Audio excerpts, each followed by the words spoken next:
Okay, this is Orlando Wilson, and what I want to talk about in this video briefly is something which I class as a little bit of a security issue for not only for people, but also for their clients or people, close protection operators, executive protection specialists, etc. Now, this is where you need to be very careful how you portray yourself on social media and what information you give out on social media.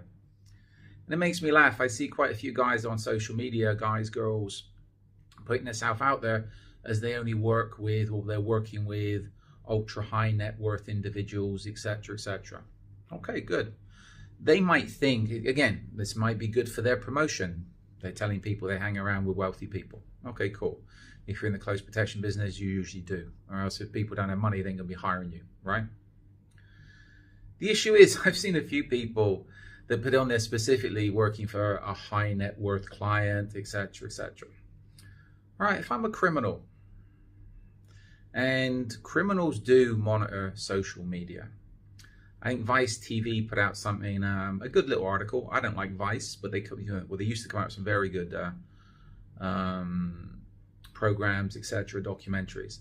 They come out with a little short article on some little criminal in UK that goes around using social media to rob people for expensive watches. And the guy detailed in their little short documentary, detailed how they did it. They're monitoring social media. So if I'm a criminal and I'm monitoring LinkedIn, I go to LinkedIn and type in ultra high net worth individual, or the first letters of ultra high net worth individual.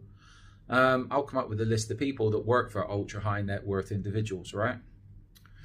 So all I have to do then is locate that person, follow that person, and they're going to lead me right to somebody that has a lot of money.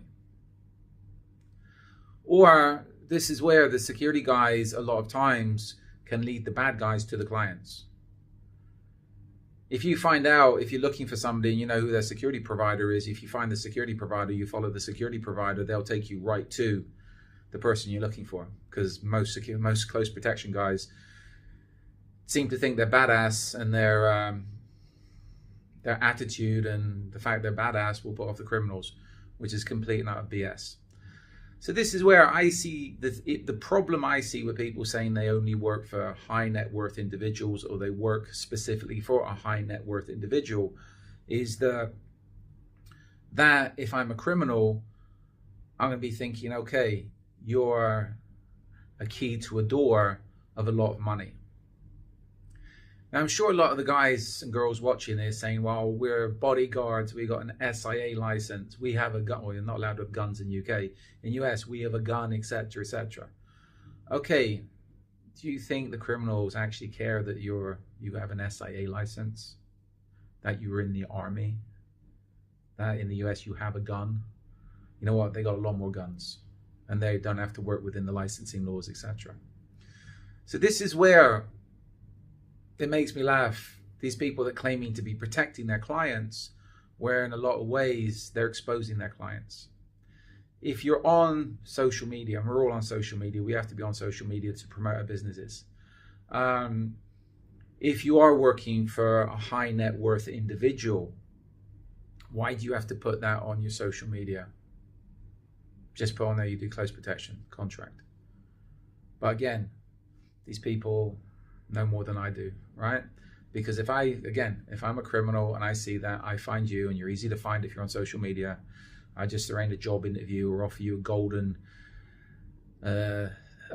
opportunity that I guarantee you would turn up to meet me for, and then I just follow you from there, get into your lifestyle a little bit of social engineering, which wouldn't take too long, and you're gonna be telling me all about your client, and seeing you're the security guy, girl, you'll be telling me all about the security as well.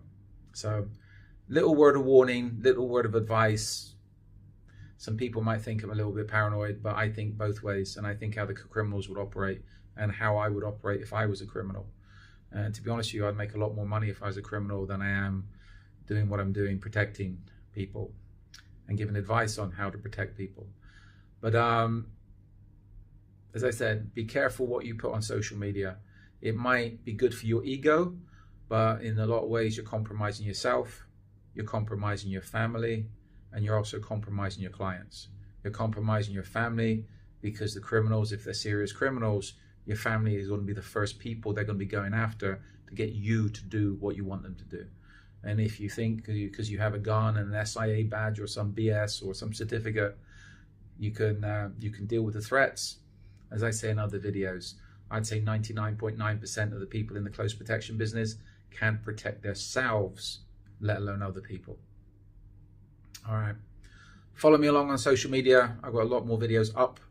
We're going to be putting up a lot more in the near future. I've got an array of books on Amazon to do with various aspects of the close protection, security business, etc., etc., etc. And also follow our blogs, the Risk Inc. blog, and also my blog, Truth Only Has a Few Friends. There's a lot of articles up there to do related to various aspects of the security, business, worlds, etc. But in the meantime, keep it real. Your ego should be second place. You shouldn't have an ego if you're in the protection business. Forget the ego, and if you promote yourself properly, and don't go exposing yourself to unnecessary threats, or exposing your family to unnecessary threats, or exposing your client to unnecessary threats. So be good, stay safe, and try to stay out of trouble.